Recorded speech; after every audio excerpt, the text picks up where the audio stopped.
Okay, twongeye kubasuhuza kuri YCTV, tubifuriza ishya n'ihirwe mu byo mukora byose. Tukaba tugarutse rero nk'uko bisanzwe muri kumwe na Cremy Wine, gitati cya Mutabazi tatira gutera kunyaga no kuronka mu nyurugero uvanze n'uwingeze. Sasa rero ndagira ngo tugaruke ku bintu biri ku mihanda hano, bidahesha Imana icyubahiro. Murabizi neza hari ibintu biba bitemewe. So ku nkuru bamwe na bamwe mu murimo kumva abandi itari yabageraho ku bakunzi ba YCTV, rero tukaba tugiye kubazanira inkuru y'umugabo bita Daddy PDD, Puff Daddy, umuraperi wabiciye bigacika mu myaka yahashize, yahitinze cyane ubwo yari ari muri Uptown, atangira kuririmba hip hop mu 1990. Muramwibuka ko ari nawe wabaye manager wa Notorious B.I.G. So baje bamurega ibintu byinshi, bashinza kwica Tupac, bamushinza ubutinganyi, bamushinza gukoresha abakobwa imibonano mpuzabitsina ku mbaraga, ariko burya ntarababwiye ntago ikinyoma cyicara ku ntebe igihe cyose. Ubu ngubu rero ko umugabo kashobotse ko umugabo aho ubu ngubu ari mu maboko ya leta. Ntago watanga amafaranga ngo bareke kugufunga imyaka yose. So ubwo rero kugeza ubu yakatiwe imyaka 15 cyangwa se burundu, niyo proposal y'igifungo agomba gufungwa. Nyamuneka rero ngendagaruka kuri cya kintu nababwiye ko turi mu isetegurwa ry'ibigoryi. Narababwiye ngo ikintu mugomba gukora mu kujya mubanza mukumva ndetse mugasesengura. Murabona ubutinganyi bwari bumaze iminsi buvugwa bunahitinga, yaba hano mu Rwanda yaba no hanze y'u Rwanda, none urumva byageze no ku isi muri rusange. So urumva hariya ni naho byatangiriye. Ese mutekereza ko ibino bintu biza gute? Ese biterwa n'iki? Usanga nk'umuntu w'umunyamafaranga, businessman, umustar, ariko akora ayo mahano n'ayo mashyano. Mungira ngo murabyibuka bajya kusaka bamusanganye ngo hafi kontineri ya oil, akubisha amaniga menshi twumvishe bakubye kugira ngo bazamuke. Abantu benshi barashaka ko bakuba kugira ngo babone hit.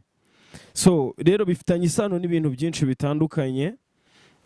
Ngira ngo murabizi uriya mugabo akenshi bagiye bamurega, uwo bita Keti, yabanje kumanaginga akajya akorera ibyo bintu. Nyuma y'imyaka 25 amureze biba imfabusa. Muzi uko byagenze ku gihe cya Asha.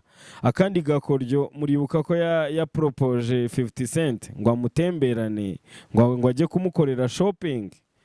None twabonye ikanzu Burna Boy yaririmbanye isa niyo yaguriye Kate. Man, ahantu isi igeze, turi mu isi irimbuka. Ariko hari amagambo Kenya West yavuze ko nawe uriye ubikora atari we, bafite icyo bakorera. Icyo kintu ni igiki bakorera nacyo turaza kukivumbura. Icyo bakorera kibatera gukora ibyo bikorwa by'urukozasoni. So bikiraho twumva ngo icyatumye Burna Boy ngo afata Grammy Award ni ukubera ko yabonanye na PDD. Hari utuntu nagiye mbona hano uburyo yamusuraga mu rugo uko byari bimeze.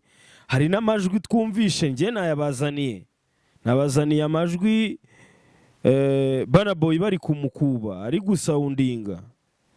Amajwi reka nyabashakire nyabatemo. Mfite amajwi hano ya 50 Cent. Umunyamakuru ari kubimubaza. At Chris Lighty's wedding, he told me to take me shopping.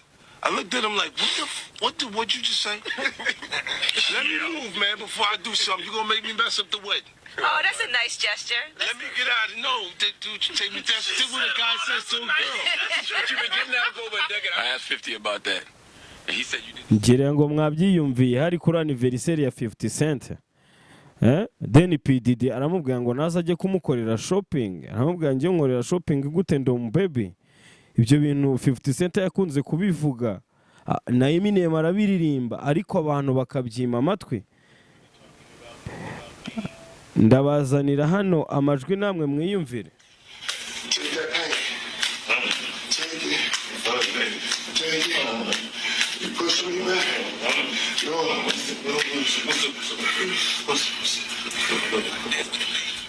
Kirango mwabyiyumviye.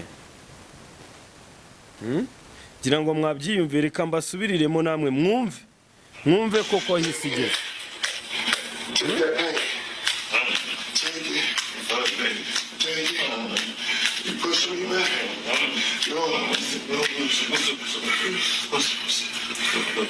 Iki ni igitambo cya Grammy Award bro. Aha niho Grammy Award yavuye. Kubera ko urukundo PDD yerekaga Burna Boy byari birenze. Ndabazanira undi muturanyi wacu. Ikihari nuko abahanzi b'Abanyafrika babashije kujya kubonana na PDD, hari uburyo kizina ryabo ryagiye rizamuka mu buryo butunguranye. Reka mbabwire, ubu ngubu ikiri Tanzania hahiye bro, hahiye. Ubu noneho umuntu bitari Kiba yabonye uruvugiro. Abana baremera bagakora music, bakayikora roko ariko batitaye kuri international market, ariko nubundi bakubaka izina. So noneho tumaze kubona igituma babandi batumbagira, baba batumbagijwe mu ubwo buryo bumwe cyangwa ubundi bw'urukoza soni, binjira mu bintu bidahesha Imana icyubahiro. Diamond nawe arakekwaho ko mu gihe yasuye PDD nawe hari ukuntu byaba byaragenze, nubwo nta gihamya tubifitiye, arimo arabihakana ku mugaragaro. So rero iki kintu nshaka kuvugaho ntanibanze kuri PDD muri rusange, isi yacu irimo irarangira. Vraiment isi yacu irimo irarangira, abantu bimirije imbere ibikorwa bidahesha Imana icyubahiro. Ubusambanyi buri imbere cyane, kuryamana bahuje ibitsina, ubujura, ubutemu, nibyo byimirijwe imbere. Ntago abantu bakimika urukundo, ntago abantu bakimika urukundo. Ari naho Kenya West yabashije kugira icyo avuga noneho, nubwo abantu bamufata nk'umusazi, ariko yavuze ati yarabizi kandi arabizi neza ko wa muryango tuzi nka Illuminati wavuga ko nubwo yashoboye kuwikuramo, ubu yafashe Yesu nk'umwami n'umukiza, akavuga ko mu ijambo yavuze ati barakuzamura bakagutumbagiza, akaba ari nako bakumanura. Bati nge naremeye ntanga umubyeyi wanjye. Dr. Dre yatanze umwana, yatanze se. Reka turebe neza ducekinge tutazabeshya abantu. Message ndayifite. Kenya West yatanze mama we. PDD yatanze se wo bita Michael Jordan. Dr. Dre atanga umwana we. Ariko ntago bashirwa n'ubundi stili bahora bagusaba ibitambo. So rero nagira ngo mbwira Abanyarwanda n'abatuye isi muri rusange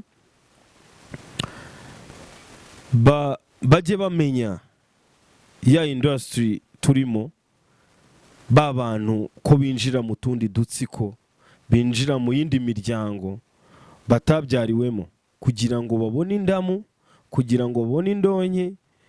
Ngira ngo mwarabyumvishe na Yagwa bivuga uko bamwe bajya mu bapfumu, uko abandi bigenda bite.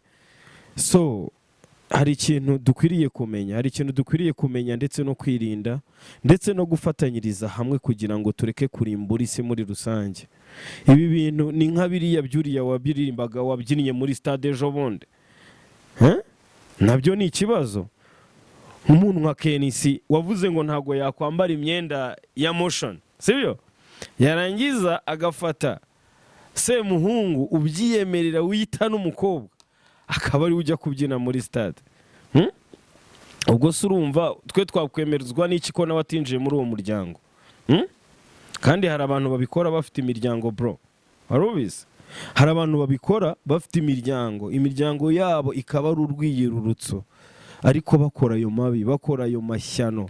So nagira ngo mbamenyeshe ko rero iyo nkuru ariyo mugomba kumva, ndetse tunabashimira gukomeza kudukurikira. Bakanze sub komeze mukande like, share na comment, kandi tugomba kubazanira amakuru yose y'impande y'isi ashoboka. So ubwo rero ku kintu kijyanye n'ubutinganyi, mbere y'uko nsoza, nyamuneka bareke kubangiza kiriya kintu kirangiza, bareke kubangiza. Uwo bita Papa Sidi ngira ngo muramuzi, ni umuhanzi ubarizwa muri Lion Island muri lebo ya Chameleone muri Uganda. Nawe yavuye arabyiyemerera ko ari umutinganyi ku mugaragaro.